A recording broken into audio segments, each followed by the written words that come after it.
Welcome back into Talking Fitchburgs. Now time to check in with our friends from the Department of Aid, Trade, Consumer Protection, and Michael is back. Michael, happy summer, and boy, has it been hot out there. How you surviving? Well, we're doing pretty well, trying to stay cool here and there, but I'll take this over winter any day. See, some people are like, no, I want winter back. Some people are like, I'll take this every day. I'll take what's out there now. Like, if you give me high 80s, fine. If you push it into the high 90s, yeah, I agree. But tough. But I'll enjoy every moment of it because I just remember how cold I was walking into that same way, like whatever. And I feel like I burn more calories when I'm walking because I'm dying of heat out there. So it feels good on the body. Maybe not on being totally hydrated, but... And it helps you appreciate the cooler days. Like when it is cooler and it's 80 or 75, you're like, perfect. And why am I talking about all this nice weather? Because we're going to talk back to school, because summer's done. No, we are going to talk about online school shopping. So, it's about this time of year that all the summer stuff is like taken off the shelves and we start talking about back to school, which is okay. We want to be prepared, and I know you early shoppers out there, you want to catch the best deals as you turn into again, school shopping, which is so much fun, and let me tell you. But important enough here, online school shopping scams exist out there, unfortunately. Mm-hmm. And interesting enough, you're kind of like, well, how? We know we talk about scams all the time, but I think what's interesting, and I've famously talked about the pool scam here, and it comes exactly from this way. I was looking on social media, I saw a deal, I clicked on it, I'm working down, I'm like, oh my gosh, this is great. Back in my mind, it should have been red flag, Michael, Yeah. And darn, there it was fake, before I pulled the trigger. That's the perfect example. That's how it happens. Even you being informed, very knowledgeable about everything's going on, in that moment, that scene might be legitimate, might be real, and so you went with it. And that's what we're here to talk about today is, hey, just have an awareness of what to be looking out for. As kind of shopping moves away from brick and mortar and we get a little more and more online, and it's not just purchasing and buying online, but it's also the advertisements and where those advertisements being pitched. And most of the time it's social media. And so they showed data from the Federal Trade Commission last year that 40% or 60% of all scams for online shopping started with social media. Online shopping scams were the number one social media scam, and 40% of those who lost money to a scam was on online shopping. So overwhelmingly, we can tell that is kind of the source of where a lot of this is starting. And so we want everyone to understand, if you are on social media, you're looking through, it's a great avenue. Every single retailer is marketing on it. It doesn't matter what platform, but we just understand that it's not just those legitimate retailers, it's scammers also that are using it. Yeah, I mean, in my scenario, it was a brand name item. So let's just pick on maybe you got to get shoes or you're going to get a backpack. You might see a brand name item pop up on the side that's better deal than the stores might have it or whatever. And, it's I like this dishonest ads. Yeah. Look out. Well, we all know from the social media and maybe not everyone, but you could tell that the algorithms will pick up what you've been looking for, and that cross-contamination through the platforms and the information sharing, you're going to see those pop up. Well, it also, at this time of year, you're going to know that you're going to need notebooks, you're going to need shoes, you're going to need those general items that scammers are going to exploit. So they're going to throw those ads out there knowing that someone's going to want to click on those. And the thing is, those ads, those dishonest ads, are kind of leading you to websites that are not legitimate, and they may look identical to the real ones. And so not only do you start with dishonest ads, but then it leads you to potentially copycats. You brought up shoes. There's a lot of shoe retailers out there that you're going to see that deal and say, oh man, this is better than I've been looking for. We know that the kiddos are going to need basketball shoes or new school shoes. And so when you go to that website and you've been on it 100 times, so you don't pay any mind to, what the URL is, or maybe the coloring's a little bit different. You just think they updated it, but it looks generally what you are used to seeing. And so you just keep going through it, and you're not realizing that, in fact, you're on a copycat website. Well, and you don't necessarily go to the manufacturer website, to buy products, which also should be like, oh, duh. In that case, I was like, man, what am I doing? This is even me. This is just me, hunting down this deal and ignoring everything else. An area that I find interesting here is you talk a little bit about the fake reviews. I kind of always wondered that if, there are so many reviews on everything, and it sort of could be used as a tactic to pull you in, I would think. It is, and we want everyone to just take a second and don't fully rely on the reviews to make your decision on not only what product you should buy, but also where you should buy it. We know that there are tactics to be used to put fake reviews out. We know some companies will provide discounts or send free products out to individuals who will leave and promise to leave a positive review. So what we're doing is we're changing that around and saying, don't look for the 5 stars. Don't only make a decision based on that. Look at the negative reviews. Look at the 1 stars, and then kind of see, is there a pattern of, hey, you know what? This product fell apart. This product's smaller than what it's described. I couldn't return it. They were, didn't do this. They didn't do that. Those are the ones where you're, because obviously business isn't going to pay for a negative review, right? You're going to see it. Those are oftentimes where the legitimate ones are. And you can kind of pick up, the 1s and 2s, there's going to be bad experiences. Don't let that kind of sway you. But if you see a pattern of habitually, I can't return the product, or it fell apart within the first month, that may be something you want to take into consideration. Well, and too, like if you're doing your homework, like finding reviews of that product from other places too, Exactly. like it just kind of helps build the case. Like, okay, if you weren't totally sure, you could verify by going to these other places and see what people have to say. You'd be surprised. I mean, the sky's the limit on that. But nevertheless, as you head out, obviously, I know making a plan and just kind of planning ahead for what you want to have that list, I think are all great things to be prepared. So in that moment, you kind of know what you're looking for. Maybe even you kind of have a price list too. So you are catching the right deal and maybe being a little bit more safe. I don't know. That seems like a good plan, right? But just putting a plan together probably helps save you maybe in the long run. Absolutely it is, because then you don't get distracted, right? Because not only are you just going to see the ads for what you want, but all of a sudden you're going to see ads that you don't need, or you're like, oh, all of a sudden a camping ad pops up and now you're going down the camping trail and you forgot you were shopping for school I was supplies. back to school, and but I bought a tent and a lantern. Or maybe a pool. And a pool, yeah, all at the same time. So you just want to make sure that, one, understanding what that product kind of should be priced at about, so that if you're, say it's $100 for those shoes, and all of a sudden there's an ad that they're $50, and be like, this is unreasonably low. And then if you just check across platforms, you realize, well, that's the only one for $50, something's amiss. It can't be sold that way.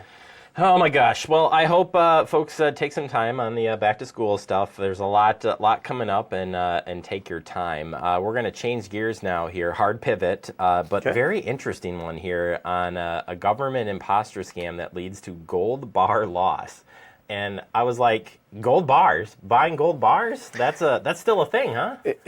It is, and this is a really unfortunate story. And the sad part is, it's not the first time we've heard it. We're hearing about this, and this is a tactic that we're seeing scammers use, but mostly for the big money losses. And these are complex scams that kind of build onto each other, and it oftentimes starts with that pop-up on the computer or a phone or an email that says, hey, something's wrong. But it's not just your computer, it's also who you are. And so it's telling you that, hey, Jeremy, all of your personal information has been used for these really terrible acts. And they make references to criminal cartels, or narcotics trafficking, or sex trafficking, and things that get that immediate emotional reaction that we say, we know these are terrible things. And then they have an elaborate story, because they know a little bit about you, and then they tie it into you, and they say, we're going to convince you that you're involved in this. And it's going to cascade. And so now, because they're always purporting to be some type of agency that can help, whether it be the Federal Trade Commission, the FBI, someone. And then what they do is they say, you have to protect your money, protect your assets, because if it's found that you are participating in all these things, we believe that you're not. We know that you're not, but now we need to protect you from all these bad actors. And so they have you liquidate that money. And they say that the most secure way to do that makes it inaccessible by anyone, is buying gold bars. And so they have you go ahead and take your money and then purchase gold bars based on that rate. And the story always is that we'll protect these for you, and we have to protect them and keep this money secure, because if they find it or they realize that your identity or your new identity that we're creating for you gets compromised, they're going to come and get it.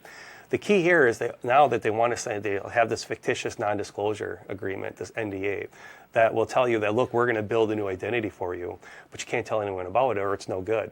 And so that's how they insulate these victims from being able to tell anyone. And then when they buy the gold bars and they show up, they have a courier arrive, and then they put in the back seat and they drive away. It's the same story. And this time, this unfortunate individual lost $2.5 million in gold bars. Everything that the individual had worked for their entire life is now gone. It's heart-wrenching It is. to hear it. And there are so many steps here. So if I was to pull this back, pause before acting is one of those pieces. Yeah. But just pulling back on the government side, both of us work at different levels of government. Should you be afraid of? I think the intimidation of government sometimes is a little bit there, but you can stop the conversation right away and be like, how, just automatically say, how do I really know? How do we really, Right. And that pause, but I would say like hang up and call the actual guy, hang up and like look it up or call a government agency direct, right? Like Yes. this is this sounds to me again like an unwanted right out of the gate, Yes. Somehow pinpointing you. But as far as for you and I, we're like, hey, give us a call anytime. We want to talk to you, for being government entities. What do you say? I say exactly that. I say that recognizing that it's easy for us to sit at this table and be like, hey, these are the steps you should do, because we're at that moment, it's going to feel so much different and we don't know how it's feeling. Mm-hmm. However, if you're having that moment where you're saying this, how could I possibly be involved in this? Like, how can my identity get here? That's a great time for you to say, I need to just think about this for a second. I need to just take a step back. They're going to throw everything they can at you to convince you that you have to act right now. They're going to scare you into not hanging up. They're going to tell you if you do, all these other cascading bad things will happen. But you just got to have the strength to hang up and recognize that every single state and federal agency knows that this is happening everywhere. And so in the weird instance where maybe it's not necessarily a scam like this, but it is a legitimate call from someone, and you just hang up on them and you call them back, they're going to understand. Everyone's going to understand. That's what I'm saying. Like, Yes. I would be like, yeah, please hang up. If you don't believe who I am, hang up. I Yes. will be right here. Call me right back. Like, Right. I think being in the government I think you understand that. And staff are trained to understand that. Like, yeah, we get you. There's a lot of scams out there, so there's nothing wrong with hanging up on a government official and calling them back. Maybe you don't want to call them back, but we're there still to answer the question. But I think that's super important. It really is. And I think taking that minute to stop, hang up, you'll quickly realize they're going to call you back, call you back, call you back, call you back. And most government agencies aren't going to do that, right? Yeah. They're not going to just pepper you with those phone calls and tell you have to do something right now. And that's hopefully going to give you an opportunity to really say, all right, I need to try and separate myself emotionally from what's happening right here, and give yourself a chance to just be like, wait a second, what's happening? You do go on here to say, tell somebody Yeah. what's going on. So you had mentioned in this, they were really specific about, hey, we're setting you up with a new identity, so don't talk to anybody. It is. No. They want you to be insulated from anyone who may have experience with this, who may know a little bit more about this, who's going to be able to talk them out of what that story is they're being led to believe. And that's really kind of anyone, because once you remove that emotional attachment and that panic, they're going to realize that most humans are going to say, I understand what's happening here. I'm stepping back. I'm not going to give you any more. And then really quick, consumers never need to move their money to protect it. They don't. It shouldn't happen. It shouldn't. And any tactic that these scammers are using, they're going to tell you that your financial institution is involved, that your bankers are the one that are stealing it, that all of a sudden the government's going to collapse and you have to move this money over here. Please don't move it. The only time, if you think that your accounts have been compromised, call the bank directly. If that isn't the case, they'll freeze it. They'll put in a different account for you. They know what to do, but you don't need to move it yourself. And certainly if anyone ever says you need to buy gold bars, please don't ever buy gold bars, because that is a scam. Just pause and call DATCP. I'll leave it at that. All right, as we move on here, summer travel scams, you're spotlighting here online hotel booking issues. Certainly, theme of the day is, going out and looking for stuff and finding good deals. But we have to be aware of the imposter websites out there. Mm-hmm. And even in the hotel world, it exists, and it could come from social media, it can come from different entities, but I think we're always looking for that great, wonderful place, and then it doesn't exist, or it's just too good to be true. Right, and that's why, we open with talking about summer and how, it's hot, and we're looking for, well, maybe it's too hot, and we want to kind of get someplace a little bit cooler, we want to go someplace, but now, with how we are, our school supply shopping is always kind of online. We're on the computer and then these scams pop up and it looks for. We're going to go traveling somewhere. We always start online. We don't just randomly start calling a hotel like, well, I hope they have one and where I'm going. And what we want everyone to understand is with all of those legitimate websites and legitimate opportunities, kind of all carry a risk of a scam. And there's so many copycat websites and so many third-party providers, legitimate ones, but then also illegitimate ones. And because it is so widespread, it's hard to filter out what's real and what's not.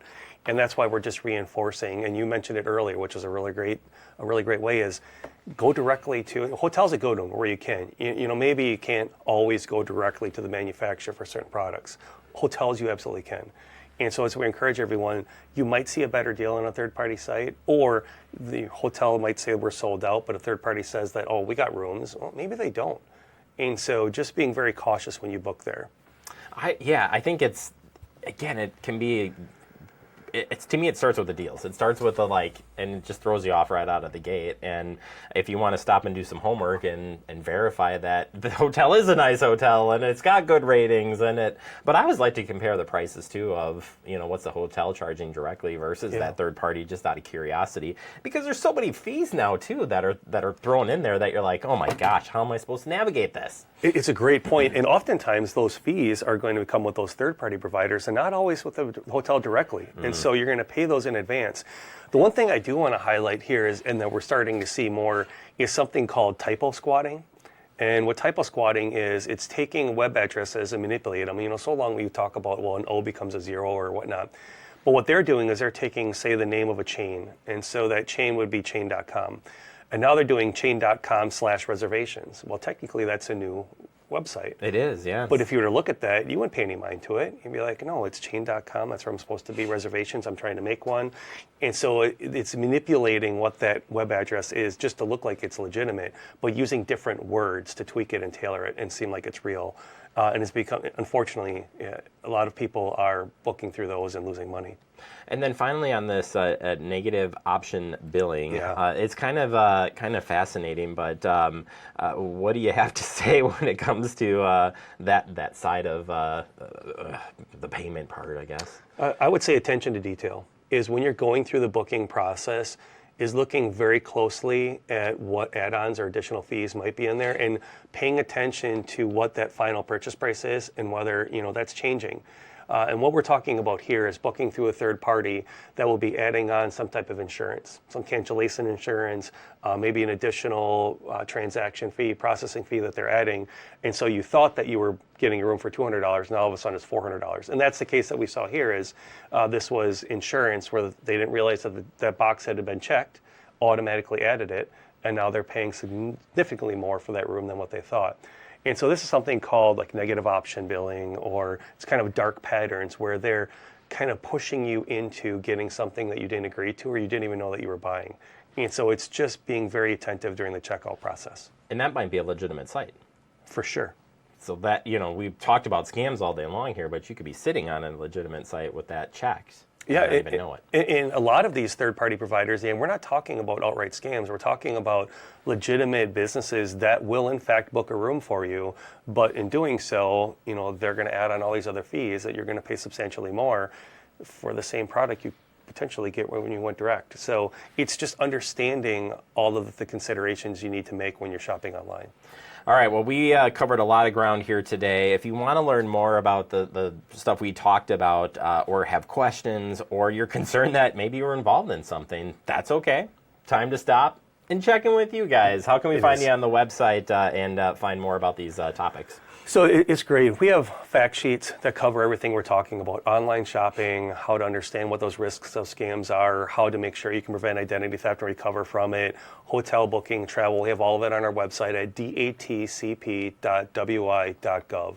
And I also want to say we also have a hotline where we have real humans that answer real quick. And so if all of a sudden you're in one of those situations where you're getting this phone call and you say, hey, I'm involved in something and it doesn't feel right, if you don't have anybody else, call us. Just call us. We deal with this every single day. We'll be able to walk you through and help you kind of see maybe some of those red flags that weren't obvious to you when you were caught up in the moment, and help make sure that if you give any information or any money, we also have steps on how you can get that back. Yeah, you don't care. You're glad that they're calling, and you're glad that you can help. You don't care about anything else past that, so don't be afraid to call. I wouldn't be ashamed at this, and everything we talk about here, it's bringing awareness so it doesn't happen to you, because there are just so many different ways to get scammed across the board, and we showed that today, I think, through and through. I appreciate it, Michael, and look forward to having you back on the show real soon. Thanks, Jeremy.